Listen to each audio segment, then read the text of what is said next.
Volatility certainly has continued day to day. Yesterday we were down, today up by 1.5%. So a good day on the Australian share market, but on very light volumes, less than $4 billion being traded.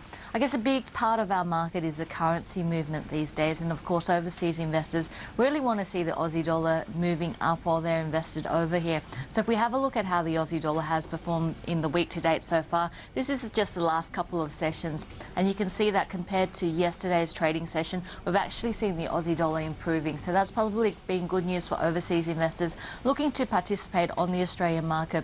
We saw quite a bit of data coming through. China, we saw inflation numbers, and they were hotter than expected, 2.7%. compared to expectations of 2.5%, and we also saw the NAB business condition numbers out, and business conditions at the lowest level in 4 years. Despite both of these negative pieces of data, the market simply ignored that, and in the end all sectors were trading higher with just one exception, the telecom sector. I think a standout in today's session were the gold miners. We did see gold prices up by 1.7% in Asia, and we saw stocks like Ramelius up by a massive 24%, but that stock being helped along by an update from the company and some production numbers coming out. But we saw Silver Lake up by over 8%.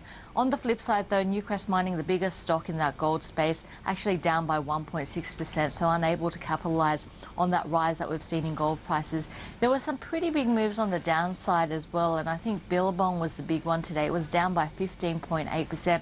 No particular reason, but we have seen the stock rising 50% in a very short period of time. And the other one is Xero, the cloud-based accounting software company. It had seen an all-time high yesterday. The stock actually down by 6.9%, so it looks like some profit takers coming in there. But altogether, a good session, but on very light volumes. What did you make of Newcrest? A lot of people would have thought after overnight's good gains for the gold price, and we saw it continue during that Asian session, that Newcrest would benefit. At one stage, it was down quite heavily. It closed down about 1.6%, but just can't seem to get a trick at the moment, Newcrest. I guess if we have a look at some of the smaller gold players, they're more heavily leveraged to that gold price. But we know of Newcrest problems in terms of the production problems it's been having at Lihir, but also in terms of transparency to the market. And I think Newcrest really does need to win back the market's confidence. We're still seeing that investigation going on at the moment in terms of Newcrest and those disclosure rules, when we did see those 4 analysts reducing their recommendations on Newcrest to a sell just before the company came out with some bad news. So unfortunately, a lack of confidence still overshadowing Newcrest's performance. And I guess in terms of gold, the big picture moves are still negative, because we're still looking at the FOMC minutes which come out on Wednesday. And really what the market's looking for is more clues that we are going to see the Fed tapering off quantitative easing come September. And stocks, looking at the gold price, you look at the recent trend, it's been very down. You take it longer out though, and it's still obviously a decent looking chart to some degree. Where's your thinking in terms of the outlook for the gold price? Do we see, do you think, $1,000 an ounce anytime soon? If we have a look at that long-term gold chart and just have a look at gold over 5 years, this is what it looks like.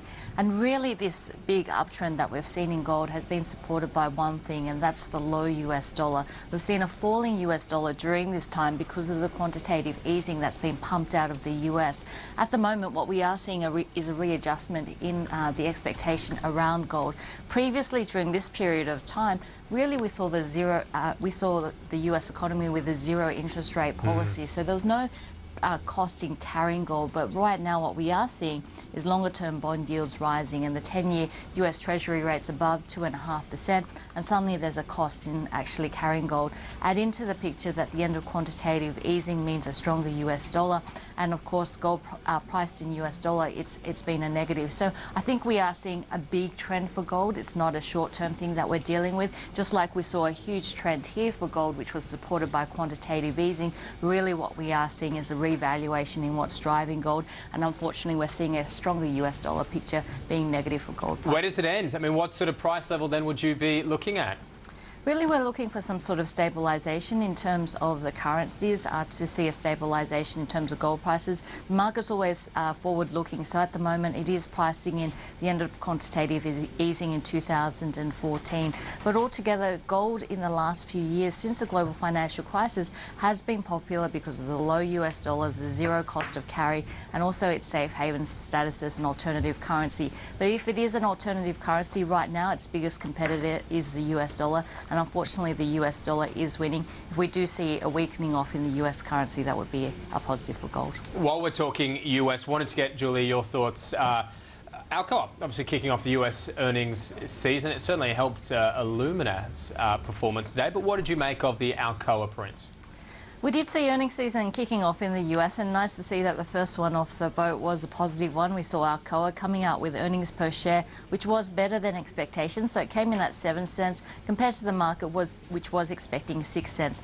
Having said that, earnings are very low coming into this second quarter earnings season in the US. The expectation is for S&P 500 companies to see earnings growth of just 0.4%. And if we cast our minds back to the same time last year, earnings expectations were for growth of around about 6%. So you can see that this time around we're expecting to see quite anemic earnings coming through for the S&P 500 companies. Also, revenues expected to be down 0.8%. We are expecting to see margins being marginally higher, but nothing like the last few years that we've seen. Most of this growth is really being driven by the financial sector. In fact, if we strip out the financial space, we're actually expecting earnings for this S&P 500 companies to decrease by 3.2%.